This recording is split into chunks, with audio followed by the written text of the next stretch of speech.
Vivir siempre a un paso de una guerra, algo que no podemos imaginar y que es la realidad cotidiana en Israel y en los territorios palestinos ocupados.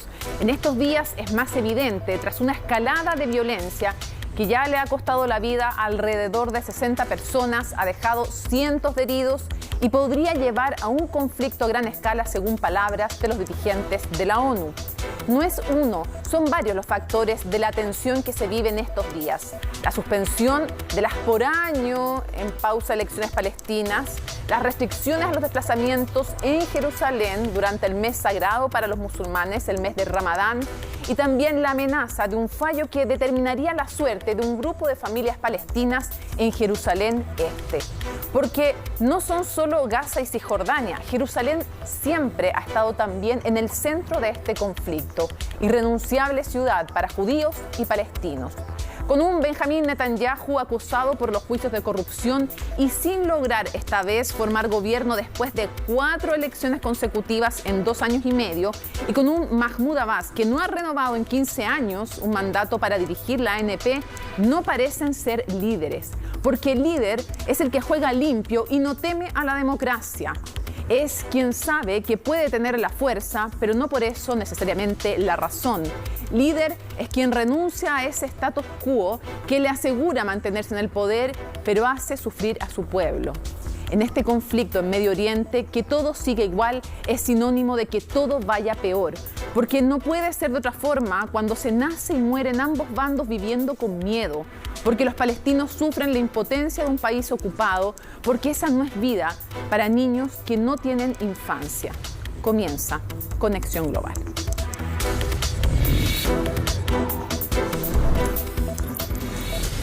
En esta crisis que se vive en estos días en Medio Oriente, cosas claves, datos importantes, más de 1.000 cohetes enviados desde Hamas al territorio israelí, desde la Franja de Gaza y desde otros puntos.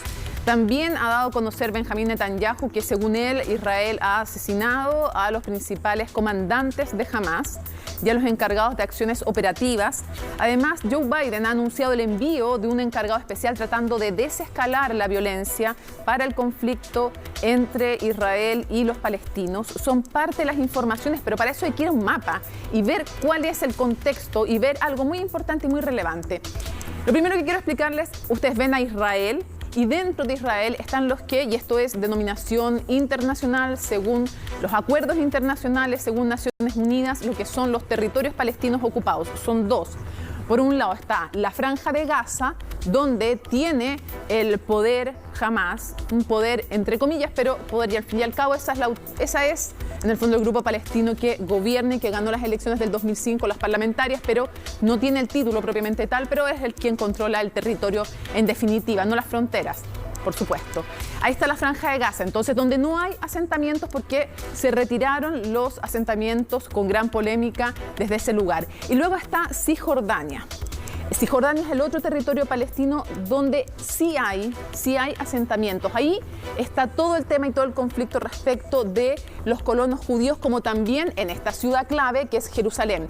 Van a pensar ustedes y van a decir, bueno, ¿cuáles son los otros puntos donde han habido ataques? Bueno, uno muy relevante es Tel Aviv. Tel Aviv está al norte y en conflictos anteriores han recibido ataques también desde el Líbano, pero Tel Aviv es una ciudad donde están las principales fuerzas, de alguna manera, económicas, tecnología, muchos de los centros financieros están ahí. Y lo otro importante y relevante de señalar es cuáles son los otros vecinos de Israel. Está el Líbano, está Siria, está Jordania y está Egipto. Esas son las fronteras de un país entonces que vive por estos días, o 2, podemos decir 2 si reconocemos también entonces los territorios palestinos, como los reconoce entonces también, al menos como territorios ocupados son reconocidos desde el punto de vista de la ONU, y hay algunas naciones que también los reconoce como país a los palestinos. Aquí 2 bandos en conflicto, una gran tensión. Para eso, ¿cuáles son los orígenes? ¿Cuáles son los antecedentes y las proyecciones? En la nota, por supuesto, de Laura Soto.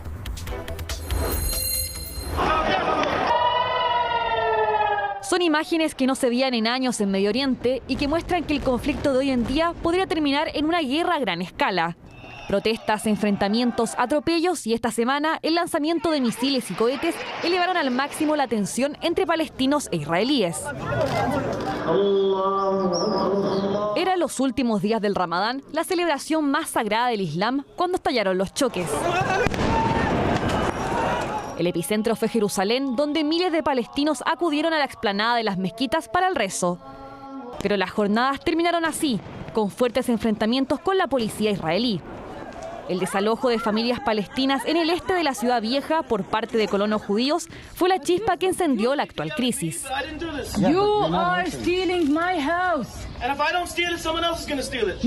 Esta es una ocupación opresiva. Quieren desplazar a los musulmanes de la ciudad santa. Esta ocupación quiere judaizar esta ciudad.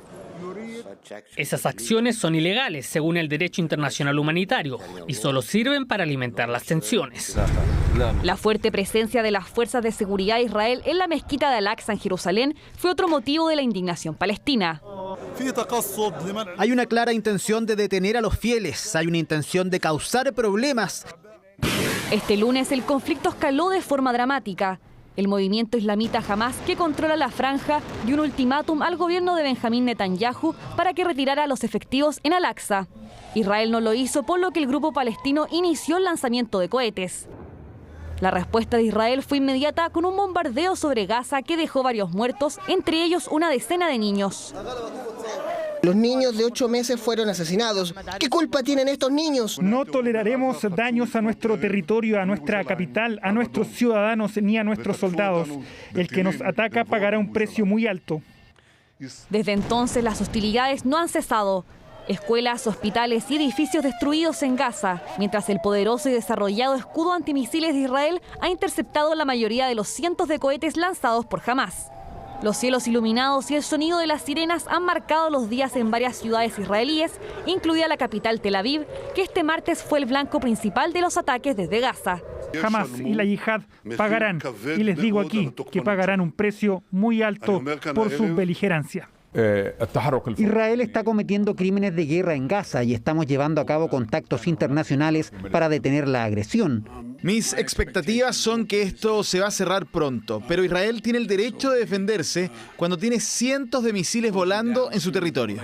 Estamos totalmente comprometidos en promover el diálogo entre las partes y los otros actores claves que pueden apoyar en todas las medidas necesarias para la desescalada.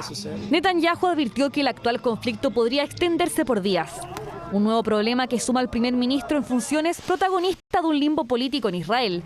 La semana pasada fracasó en su intento por formar gobierno, por lo que esa misión ahora está en manos de la oposición. Si tienen éxito, podrían sacar del poder al hombre que ha estado gobernando Israel por al menos 16 años. A esto se suma el juicio por corrupción que enfrenta actualmente el premier y que podría terminar con una dura condena. El escenario preocupa a la comunidad internacional, en especial a Estados Unidos, el principal aliado en el mundo de Israel. Ahora, sin Donald Trump en la Casa Blanca, Netanyahu está consciente que el apoyo irrestricto que tenía en Washington podría cambiar con Joe Biden. Bueno, en esta república parlamentaria que es Israel, algo súper relevante es que hay un sistema electoral proporcional que tiene una barrera para entrar al Parlamento. El partido tiene que conseguir un 3.25%, si no queda fuera. Un sistema proporcional entonces de elecciones, la que es Knesset, es el Parlamento israelí, y normalmente ningún, por lo menos en la historia de Israel, no consiguen mayorías los partidos y por lo tanto tienen que formar gobiernos de coalición.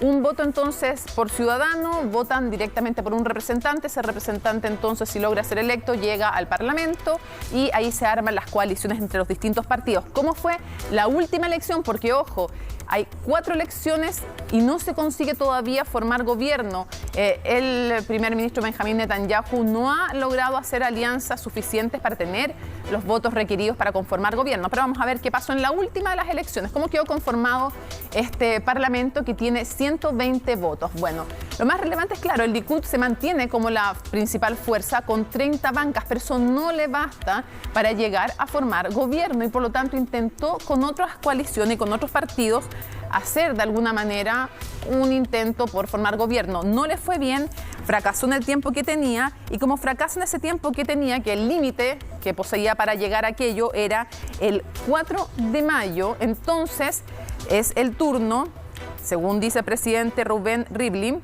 es lo que dicen las normas, digamos, entonces él tiene que hacer el acto formal de decirle a la siguiente fuerza, en este caso a Yesh Atid, tiene que decirle a Yair Lapid, que es su líder, tiene que decirle, señor Lapid, usted tiene que formar ahora gobierno. ¿Lo va a lograr o no? No lo sabemos, pero en concreto, cuando estamos hablando de esta formación, Yesh Atid, que necesita también reunirse con otros partidos para lograr conformar gobierno, no es necesariamente fácil, sino hay que llamar a unas quintas elecciones. Estamos hablando de un partido que es laico, que es más bien de centro y que postula, entre otras cosas, que a todas las líneas de pensamiento dentro de los credos del judaísmo hay que darles igual trato y las mismas exenciones, por ejemplo, tributarias. Hasta ahora tienen muchas exenciones tributarias los ultraortodoxos, entre otras cosas, por ejemplo, se les lleva y se les da vivienda, se les garantizan, por ejemplo, también las hipotecas, en donde se quiere poner a colonos también de Israel en territorios palestinos, en Cisjordania específicamente, y también en algunos sectores de Jerusalén Este, que es un tema conflictivo. Entonces, básicamente son un partido de centro, a diferencia del que gobierna ahora, que es de derecha,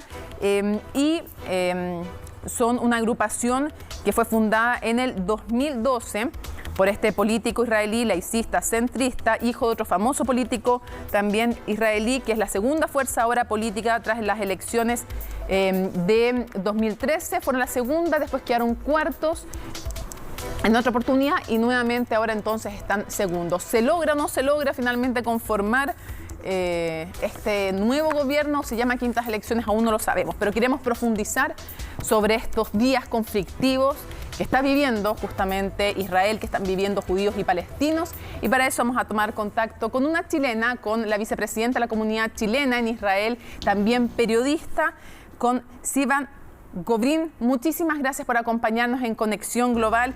Quisiera contar que tú estás en Kfar Saba, que está a 20 kilómetros aproximadamente de Tel Aviv, y por lo mismo quisiera preguntarte cómo se está viviendo esta nueva escalada de tensión, con bombardeos, con fallecidos, con mucha violencia. ¿Cómo lo están viviendo? ¿Cuál es el ambiente en donde tú estás y cuál es el ambiente en general en Israel? Hola Mónica, ¿cómo estás? Primero, muchas gracias por la invitación. Mi ciudad, Kfar Saba, como tú muy bien dijiste, está cerquita de Tel Aviv, estamos en el centro del país y desde ayer, que anoche, la verdad, tuvimos una noche bastante movida, recibimos cientos de misiles, estuvimos subiendo y bajando del refugio de mi casa con mis 3 hijos chicos toda la noche. Ha estado muy complicado, hemos seguido todos muy de cerca esto. Somos 10.000 chilenos que vivimos en Israel, en todo el mapa, digamos, en todas las ciudades, y la verdad que jamás está atacando a chilenos también. Estamos en el blanco y no importa si son musulmanes, si son judíos, si son cristianos. Ayer se murió dentro de los muertos, dentro del territorio israelí, 2 árabes también, árabes israelíes, un papá con su hija. Estamos muy complicados, estamos asustados, no sabemos cómo explicarles a los niños para que no tengan crisis de pánico, que ya las tienen. De hecho, ahora avisé que si me paro y me voy de la entrevista es porque está anunciado otra vez disparos de misiles a mi zona, así que se los digo con anticipación, pero está difícil el tema.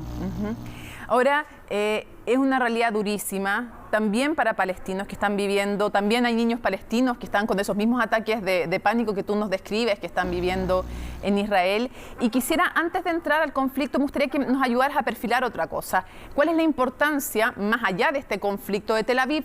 Porque mucha gente entiende cuando se producen momentos de tensión y ataques en Jerusalén, pero no necesariamente en Tel Aviv, que es una ciudad súper importante, moderna. Me gustaría que tú nos explicaras la importancia que tiene a nivel económico, a nivel, es político también, pero es económico, es social. Tel Aviv es una ciudad estratégica. A ver, siempre, cuando no hay escaladas también, esto de los misiles desde la franja de Gaza hacia Israel son todo el tiempo. Lo que pasa es que no todo el tiempo hay escaladas y la gente no lo sabe y la prensa lo deja de informar. O sea, las ciudades aledañas a la franja de Gaza, como Ashkelon, como Ashdod, como Sderot, son constantemente blancos. Beersheba, un poquito más lejos, son constantemente blancos de misiles, ya no es solamente ahora. Hace 2 días atrás hubo misiles hasta Jerusalén. Jerusalén queda 100 kilómetros de la Franja de Gaza, para que entiendan un poco el alcance. Tel Aviv, como tú muy bien me preguntaste, está a 80 kilómetros de la Franja de Gaza. Tel Aviv es la cuna de la tecnología, del modernismo, de la libertad, de la libertad de culto, de todo. O sea, es el centro neurálgico de la sociedad israelí, digamos, laica.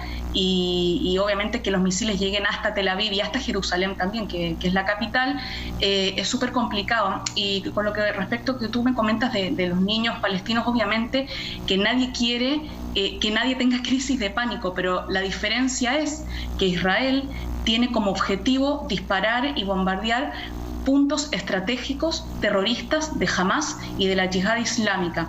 Y esto no lo sabe gente, no lo saben los medios, pero antes de bombardear, Israel avisa para que desalojen los civiles.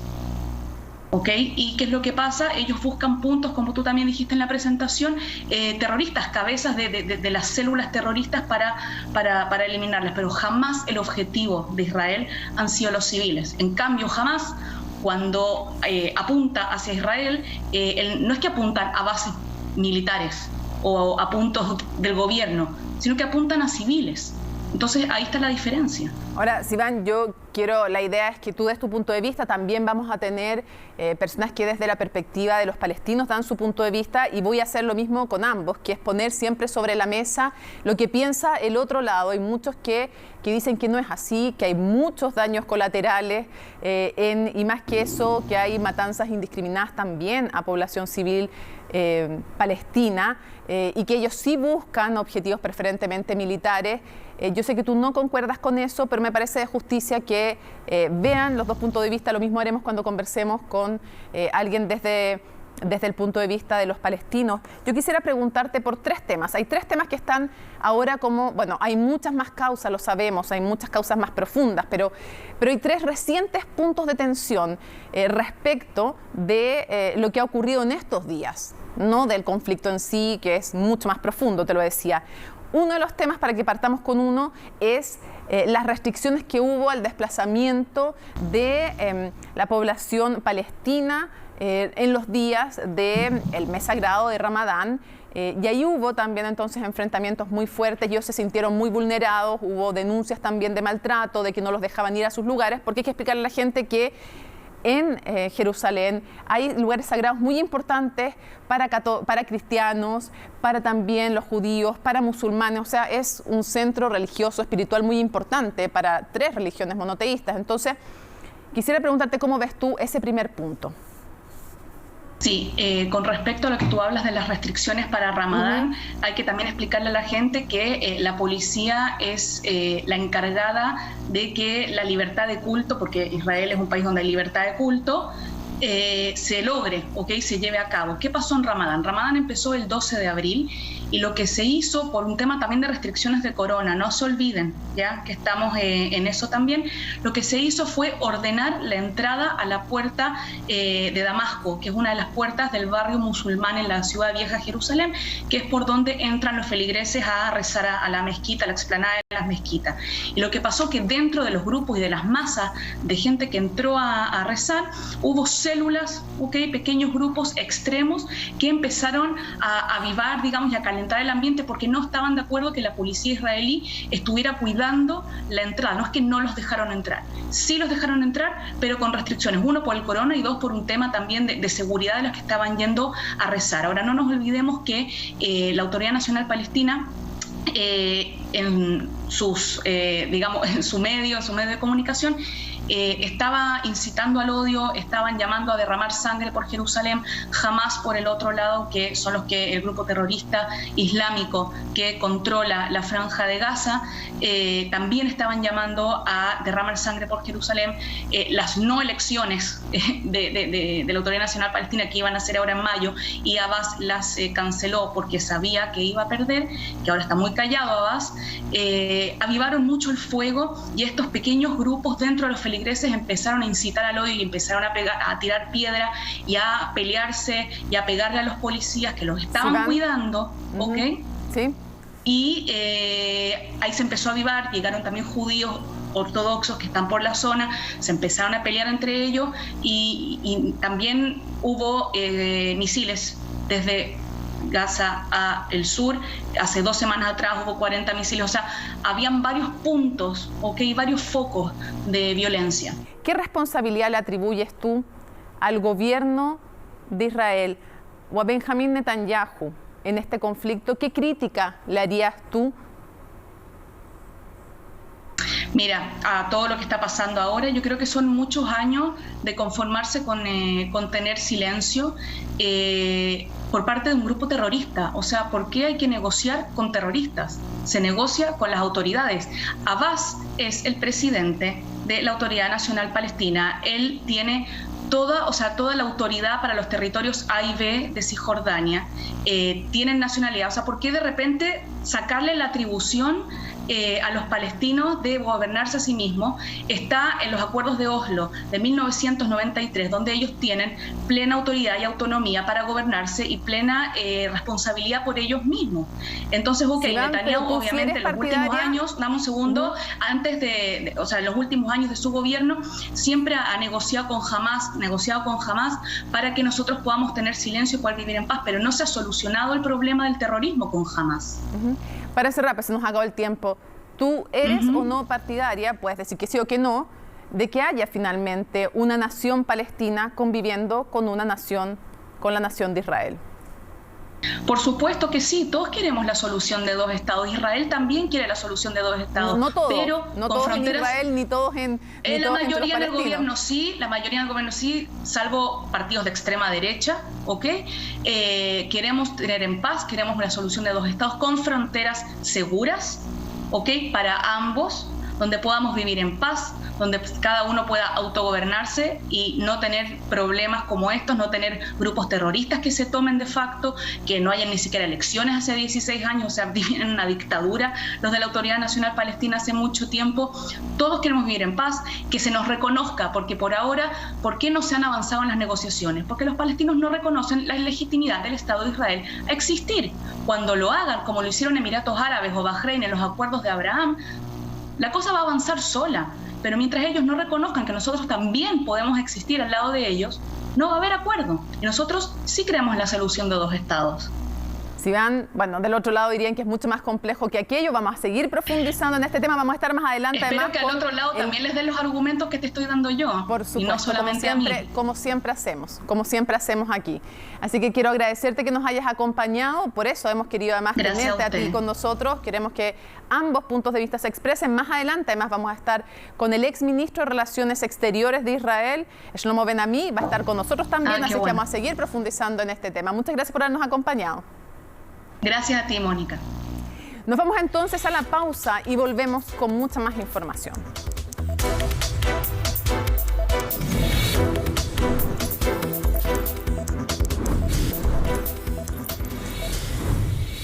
Volvemos a Conexión Global, estamos analizando los momentos de altísima tensión que se viven en Medio Oriente y vamos a irnos directo a Jerusalén para conversar, ahí está en pantalla, con Inés Abdel Rasek. Ella es directora del Instituto Palestino para Diplomacia Pública. Muchísimas gracias por acompañarnos, Inés. Gracias. A ver, tú estás en Jerusalén. Es bueno recordar que Israel no la quiere dividir. Los palestinos están preferentemente en la parte este, que es ocupada en los años 80. Es un lugar sagrado para 3 religiones y en estos días han habido fuertes tensiones, uno por esta marcha de judíos ortodoxos que llegan a conmemorar la guerra de los 6 días como cada año ocurre, y además por otros temas, por las restricciones a la llegada a los lugares sagrados de los palestinos y supuestamente también porque se iba a decidir el destino de familias palestinas de Jerusalén Este. Quisiera preguntarte cómo ha cambiado la ciudad. Sí, la ciudad ha cambiado mucho desde el 1948 y obviamente la guerra y muchos refugiados palestinos que se fueron, y también desde el 67 y la anexión por Israel de la ciudad.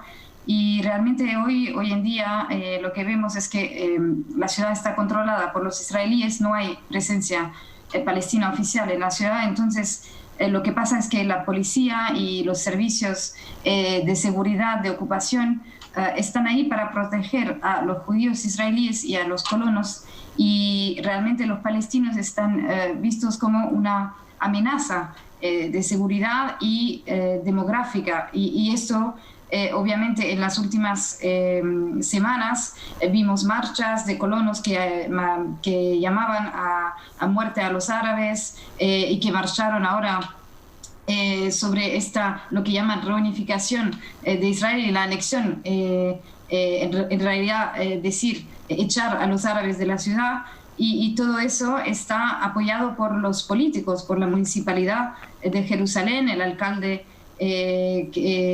adjunto que llamó también a violencia contra los árabes. Entonces estamos en este contexto ahora. Ahora, ¿cómo es tu vida cotidiana en Jerusalén, donde tú vives, Inés? ¿Cómo sientes también? Porque tú hablabas de que ven a los palestinos. Acabamos de estar hablando con alguien que piensa radicalmente distinto a ti. Entonces quisiera tu punto de vista. Tú dices que a los palestinos los ven como una amenaza demográfica. Me gustaría que tú explicaras eso. Sí, bueno, mira, los palestinos nacen con derechos inferiores a los judíos israelíes. Eso es un hecho. Hay leyes, o sea, los de Jerusalén, los palestinos, tienen solo una residencia que pueden perder. Más de 14.000 personas perdieron su residencia desde el 1967. No pueden tener permisos para construir, entonces vemos casas alrededor nuestras en los barrios palestinos que están destruidas porque Israel dice que es ilegal, pero no pueden tener permisos. Y por otro lado, obviamente, han desarrollado muchísimo los barrios judíos, y los planes urbanos sobre Jerusalén, que están públicos, dicen claramente que quieren una ciudad que se permanezca ahora hasta hubo la limpieza étnica de 48, y después ahora dicen que quieren mantener 70% de judíos en la ciudad y solo 30% de palestinos, y eso quiere decir limitar fuertemente el terreno y la posibilidad de los palestinos de donde vivir.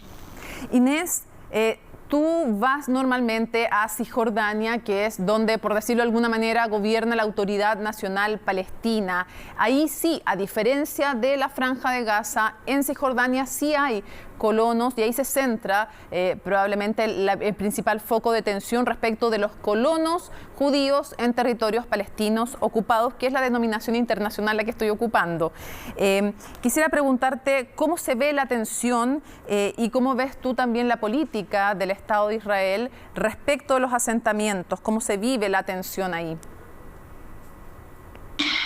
Mira, para entender, yo creo que hay que realmente entender que desde el 48 y después en el 67 con la ocupación, en realidad es un régimen, hay un sistema israelí que quiere que colonos judíos israelíes tomen la tierra y dominen en todo el territorio, que sea ahora Israel, Jerusalén, Cisjordania ocupada o hasta Gaza. O sea, Gaza está aislado por una razón, porque es donde hay la mayoría de la población palestina, dentro de Palestina, y no quieren Gaza, y entonces la han transformado como una prisión al aire libre. Entonces todo esto quiere decir que las políticas y las leyes de Israel, que sea dentro de Israel con los ciudadanos palestinos que tienen la ciudadanía israelí, o con los en Cisjordania, todo eso está hecho para que los colonos tengan derechos y los judíos israelíes tengan más derechos que los palestinos que viven en el mismo lugar. Y en Cisjordania lo que hizo en realidad después de los acuerdos de Oslo es que ahora hay son como islas, pequeñas islas que están rodeadas de soberanía israelí. En realidad lo que controlan los palestinos son islas pequeñas que se llaman Zona A, que son solamente 16% de la Cisjordania, y todo lo que es alrededor en realidad está construido, infraestructuras y todo eso para los colonos. Entonces esta tensión existe. Ahora vimos que hay tensiones en Lida, en Haifa, en Jaffa, que son ciudades palestinas dentro de Israel. Hay tensiones en Jerusalén y hay tensiones en Cisjordania, pero todas estas personas, todo este pueblo palestino en realidad sufre de la misma disposición, pero que se traduce de manera un poco distinta en cada lugar, pero que se devuelve a la colonización israelí. Quisiera preguntarte también, así como puse argumentos de los palestinos con la anterior entrevistada, quisiera ponerlos contigo desde el otro lado para ver qué piensas tú. Quiero primero que me cuentes cómo se vive en Gaza. Tú en Gaza viviste entre 1995 y 1997. Ahí, desde el 2005, gana las elecciones legislativas que quedan finalmente sin efecto Hamás. Tú viviste ahí 2 años y la última vez que fuiste fue en el 2003. Pero quiero preguntarte cómo se vive hoy día en Gaza y luego también quiero preguntarte qué responde y si tú consideras a Hamás un grupo terrorista, qué opinas respecto de los ataques que hacen y que también afectan a la población civil de Israel, si respaldas o no lo que hace Hamás y cómo vive la población civil que no pertenece a Hamás, cómo viven los palestinos comunes y corrientes en su día a día en Gaza. Mira, yo creo que yo conozco bien lo que dicen los israelíes. Lo que pasa es que se están focalizando en la manera, en la manera en la cual algún grupo u otro decide resistir a la colonización y a la ocupación. Esto no es por mí de comentar y no es por la comunidad internacional de comentar, porque eso distrae de realidad de las raíces del problema, y las raíces del problema las conocemos todos: es la ocupación, es el bloqueo de Gaza, es la colonización. Gaza estaba ocupada antes de que Hamás se creó, y lo que también facilitó la creación de Hamás es también la frustración de la gente por la ocupación y por el control israelí.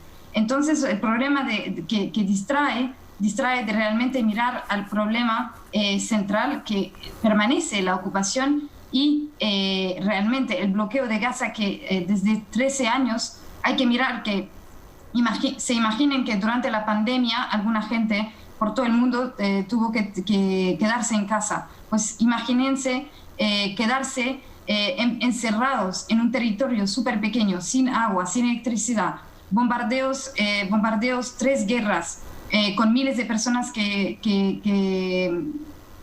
mueren, y también no poder pescar porque el mar, el aire, las fronteras están controladas por Israel. Entonces, y ahora solo tienen este punto de vista, ¿no? Salen a decir, mira que están lanzando sobre la población. Entonces, hay que ver cómo terminar la colonización antes de ver y de reaccionar a la violencia que hay. Hay que ver de dónde viene la violencia y qué son las demandas. Desde hace 2 años no había ninguna violencia y todo estaba con calma y en los medios no se hablaba, pero la población en Gaza continuaba de sufrir de no electricidad, aguas no potable y de condiciones terribles humanitarias por el bloqueo y por la colonización israelí. De nuevo, quisiera pedirte 2 cosas, pues nos va volando el tiempo. Un par de cifras que son importantes de Gaza: es el territorio más densamente poblado del mundo y más de la mitad de la población vive bajo la línea de la pobreza, más bien sobrevive. Quisiera juntarte 2 cosas en una. Quiero saber cuál es tu opinión de que durante 15 años Mahmoud Abbas, a cargo de la Autoridad Palestina, Nacional Palestina, que, como decíamos, rige en Cisjordania, no haya renovado su mandato por las urnas, no haya realizado elecciones en 15 años. Eso por un lado, y por otro lado, viendo además cómo se dividía en el fondo también y perdía poder dentro incluso de la Autoridad Nacional Palestina y también perdía poder frente a Hamás.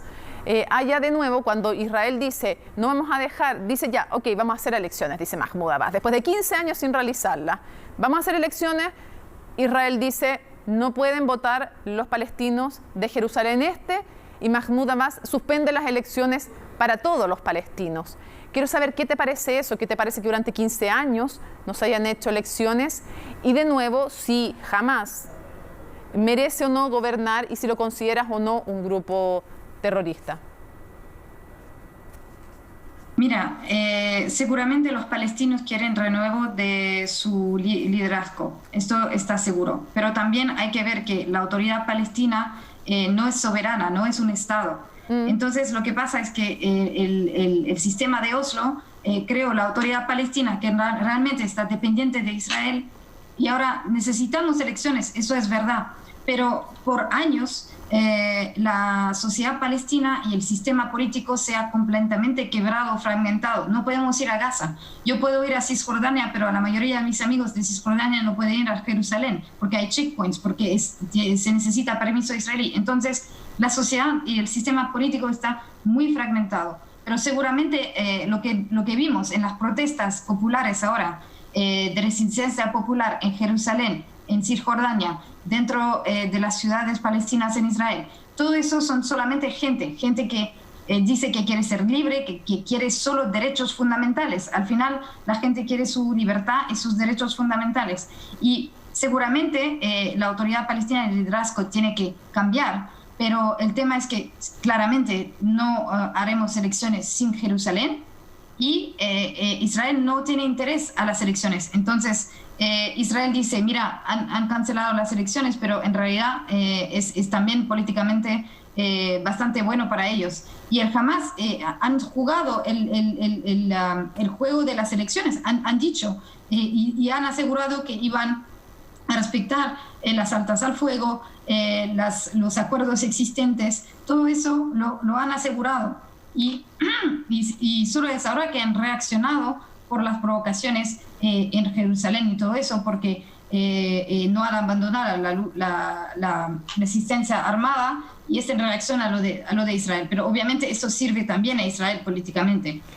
Entonces yo creo que se necesita renuevo político.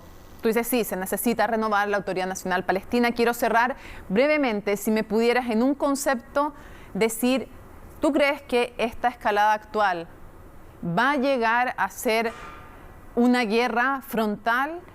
¿Y crees que hay esperanza para una paz de verdad, en que tengan su nación los palestinos, que tengan un país, que controlen sus fronteras?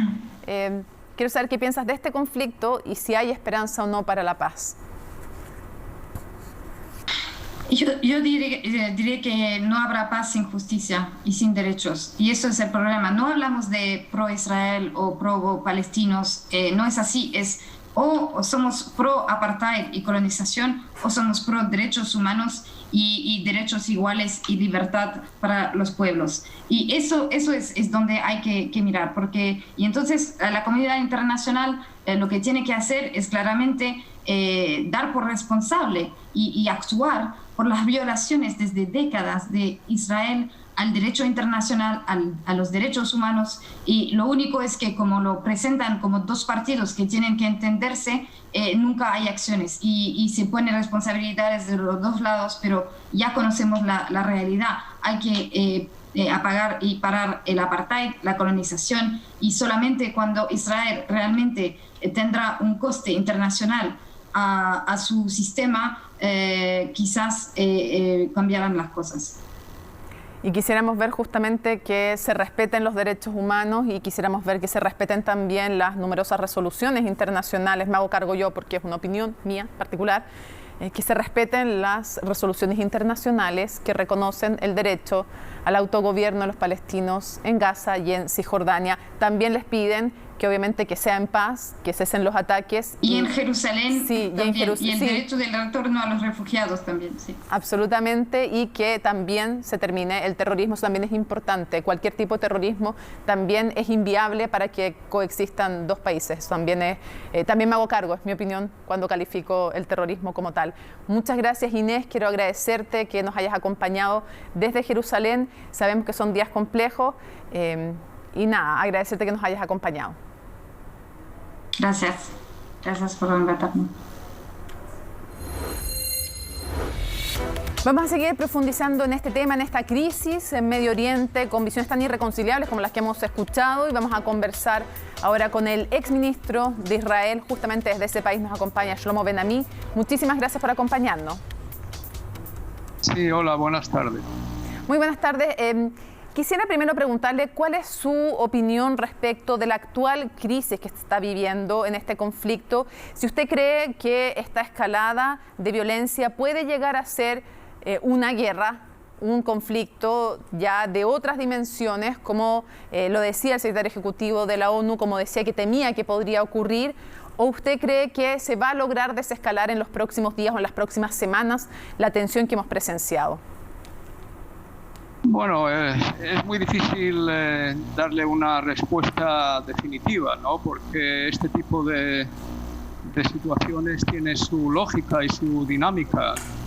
Lo empezó Hamás con un objetivo bastante claro y Israel está realmente respondiendo de una manera que parece, por el momento, que el objetivo es seguir hasta llegar a tal nivel de disuasión hacia esta organización para que no vuelva a repetir esto por lo menos en algunos años. Se ha tomado jamás la libertad de hacer cosas que jamás ha hecho en el pasado, un lanzamiento masivo, sin precedentes realmente de misiles contra todo el territorio nacional. Como sabe usted, Israel es un país bastante pequeño y han lanzado misiles incluso a Tel Aviv, a Jerusalén, ya no digo a otras partes del país. Así que un país, un Estado democrático que tiene que dar cuentas a sus ciudadanos no puede permitirse el lujo de ser bombardeado de tal manera. O sea, ya han lanzado más cohetes que lo que lanzó Hitler contra Alemania V1 y V2, perdón, contra Gran Bretaña V1 y V2. Y estamos hablando de una organización no estatal que tiene la capacidad de producir fuego como un Estado.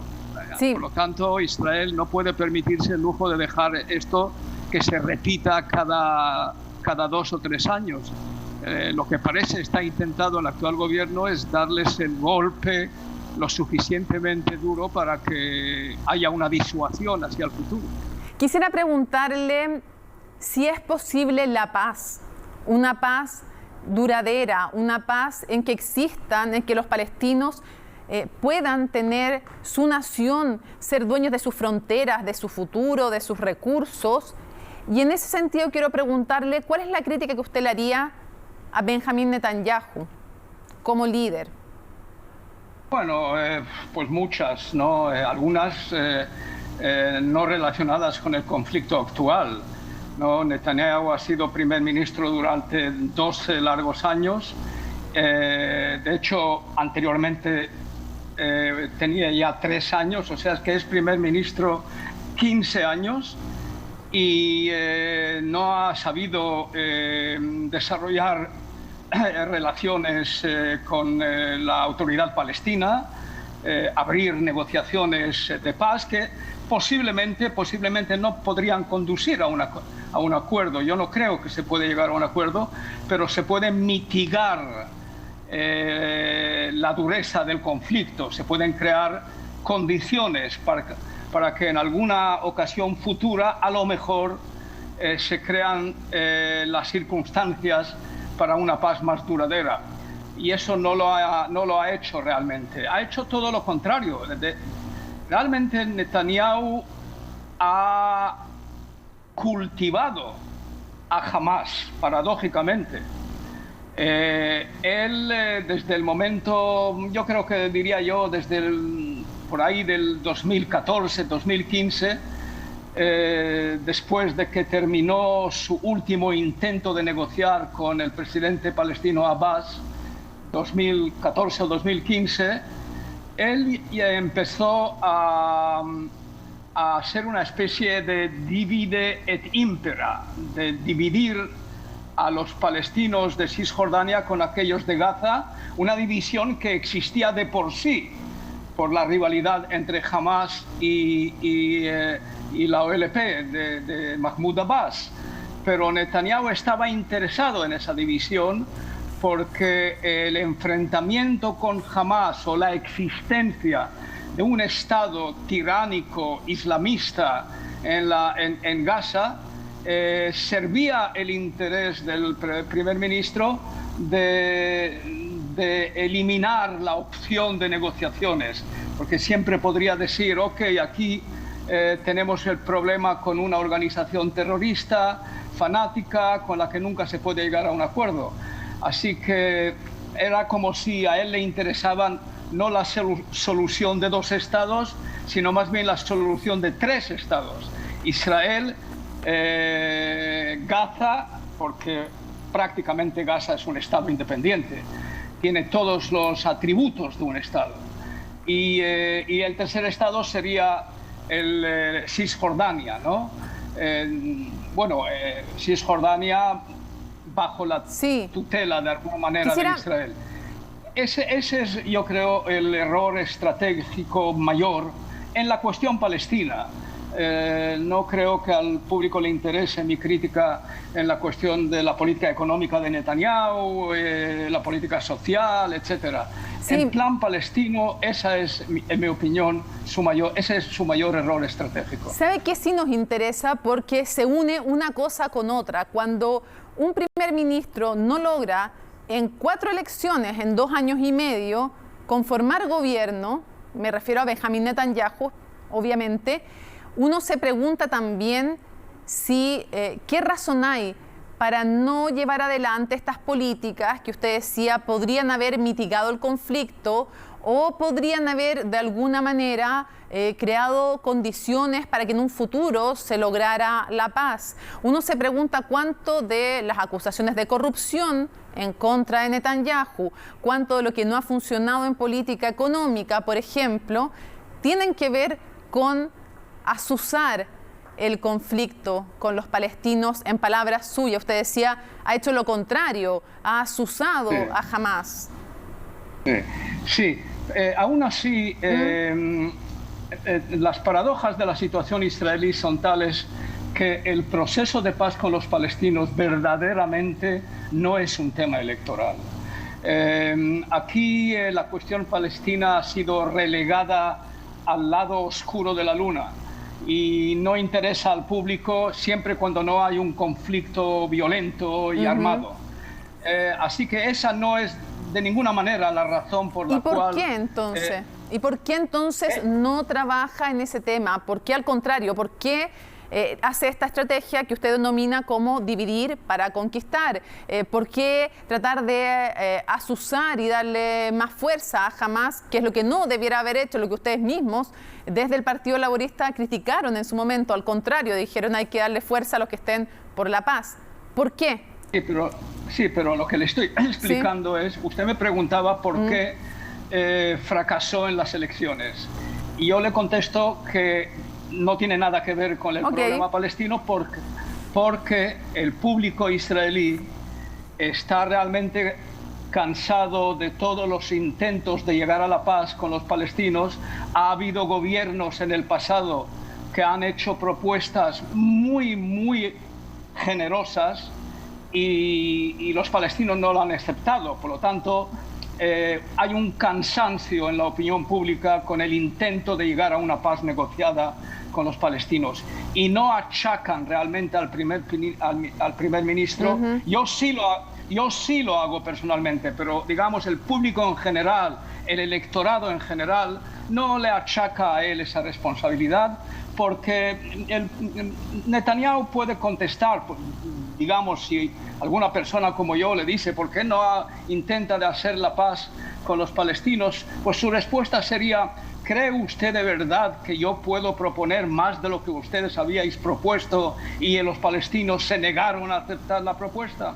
Así que esa es la actitud, ese es el sentimiento generalizado, que no se puede llegar a una paz negociada porque las exigencias palestinas quebrarían en la espina dorsal del sistema israelí. ¿Cree usted que habrá algún cambio respecto del conflicto con los palestinos con la llegada de Joe Biden como presidente de Estados Unidos? La estrategia que tuvo Donald Trump de los acuerdos de Abraham, de retomar relaciones con Emiratos Árabes, con Bahrein, fue algo distinto de lo que veíamos en la época de Barack Obama. No sé qué tan distinto tampoco, pero la pregunta es si usted cree que va a haber algún cambio en el conflicto en lo más profundo o no, finalmente con la llegada de Joe Biden, para terminar. Mire usted, el cansancio del que yo le mencioné de la opinión pública israelí con el llamado proceso de paz es compartido por la administración demócrata americana. No se le va, mire usted que tampoco ni ha nombrado, es el primer presidente en Estados Unidos en los últimos 30 años que no ha nombrado un emisario para el Medio Oriente, un emisario para el proceso de paz palestino-israelí. No se les va a ocurrir ni remotamente a la administración demócrata de Joe Biden de intentar de recuperar el hilo de las negociaciones como hizo Clinton y Obama e incluso George W. Bush. Lo que intentarán es seguir repitiendo que hay que mejorar la situación de los palestinos, lo cual me parece muy bien, elevar el nivel de vida, corregir parte de los abusos de la ocupación israelí, pero de ninguna manera, en mi opinión, por lo menos tal y como lo veo, de ninguna manera recuperar el antiguo proceso de paz. Hoy el discurso en Estados Unidos, más que proceso de paz, es derechos.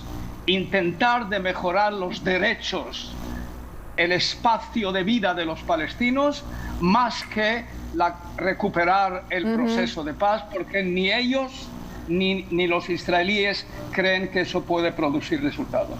Shlomo Ben-Ami, quiero agradecerle que nos haya acompañado en un programa que es duro de dar, porque además son posiciones tan distintas, tan contrapuestas, tan irreconciliables. Ojalá que un día sí lo sean. Quiero agradecerle que nos haya acompañado desde Israel. Gracias. Termina Conexión Global y, por supuesto, el respeto a los derechos humanos, el respeto a las resoluciones internacionales es lo que nos gustaría ver en este y en otro conflicto, que puedan existir también, reconocido, con fronteras, un país para los palestinos que pueda vivir en seguridad también Israel. Un tema profundo, un conflicto que no termina y en donde los civiles finalmente son los que sufren, y sobre todo los niños. Nos vemos en un próximo Conexión Global.